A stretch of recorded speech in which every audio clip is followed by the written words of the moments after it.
أستاذ الكبير أحمد ماهر، حضرتك راجل يعني مدرسة في الإلقاء. أنا دايما بقول إن أستاذ أحمد ماهر تتعلم منه مثلا في مسلسل قطز لما كنت عامل دور هولاكو، إزاي الفنان يبقى عنده الإلقاء. حضرتك أنا والله ما بقول لك الكلام ده مجاملة، أنت يعني في حتة تانية في مسألة الإلقاء. طول عمرك يا رب. بعتبر ان اعظم اتنين في تاريخ السينما استاذ احمد ماهر واستاذ محمود ياسين، الاتنين تسمع منهم الدور كأن انت يعني شايفه بقلبك مش شايفه بعواطفك. الاتقان الرهيب اللي حضرتك بتعمله في ادوارك ده، سواء الصعيدي سواء هولاكو، انا اللي افتكرتهم يعني، سواء دورك في ذئاب الجبل، الاتقان الرهيب في ادوار مختلفه وادوار زي ما بيقولوا متنوعه. مين طبعا اكيد ده حاجه فطريه، بس انت بتعمل ايه قبل كل عمل عشان توصل لدرجه الاتقان الرهيبه دي في عملك؟ اللي اتعلمته من اساتذتي ورواد هذه المهنه. انا تلميذ العملاق محمود مرسي، انا تلميذ الاستاذ العظيم جلال الشرقاوي، العظيم نبيل الألفي، العظيم كرم مطاوع، العظيم سعد أردش. فأنا محصلة ونتاج وإفراز هؤلاء الأساتذة. فأنا بدأت من حيث انتهوا هم، إلى جانب المادة العلمية اللي تفضلوا علي وعلى دفعتي أو جيلي بها. انت قلت مره كلمه وانا مؤمن بيها. نعم. انت عملت دور الصعيدي في ذئاب الجبل زي ما الكتاب بيقول، يعني نعم. زي ما يكون صعيدي ابن صعيدي. وبعد كده حتى انت انتقدت ان بيجيبوا ناس من جنسيات تانية بيعملوا دور الصعيدي. نعم.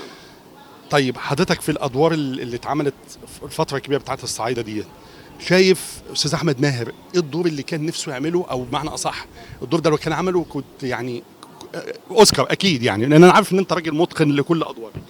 لا يعني اسمح لي، أنا لن أعرج على أدوار تم تقديمها من خلال بعض الفنانين أو بعض الزملاء، ولكن أنا بقول إن الفنان لما بيحترم جمهوره الجمهور بيحترمه.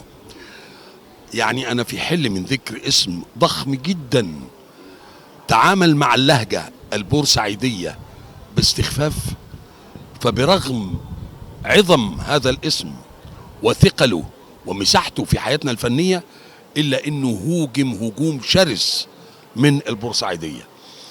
القضية أنك أما وإنك بتتعرض لطيف من أطياف المجتمع، لابد أن تحترم هذا الطيف في أدائه، في لبسه، في أكسواره، في عاداته، في تقاليده. هو ده اللي بيمنحك احترام الجمهور. اعظم من عمل دور هولاكو، لو انت بكره هتعمل عمل تاريخي نفسك تعمل دور ايه في الحاجات التاريخيه؟ طبعا أعمل ابن الفارض، أعمل خالد بن الوليد، أعمل الحسين بن علي كرم الله وجههما. في شخصيات كتير قوي.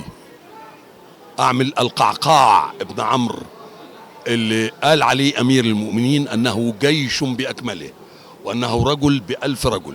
اخر كلمه، الكلمه الجميله اللي انت قلتها جوه على الرسول ويعني زي ما بيقولوا كده عينك رغرغت، ايه سر حبك الرهيب جدا لمساله التواشيح والانشاد الديني وكده؟ أمي رحمة الله عليها هي من نعومة الأظافر، وهي تحدثني عن المصطفى صلى الله عليه وسلم وعن آل البيت الكرام، فعشقت سيرة المصطفى وعشقت شخصه الكريم. فمن هذا منطلق السيرة بتجرحني بتذبحني. طب دكتور الإلقاء، أنا بعتبرك دكتور الإلقاء، تحب نختم إيه بأي حاجة تقولها في الإنشاد الديني أو في الحاجات ديت كما يحلو لك؟ أنت أستاذ طبعا يعني. ابن الفارض قال في العشق: كل من في حماك يهواك، لكن أنا وحدي بكل من في حماك. يحشر العاشقون تحت لوائي، وجميع الملاح تحت لواك. أنا هختم اللقاء بدي طول عمرك. تسلم.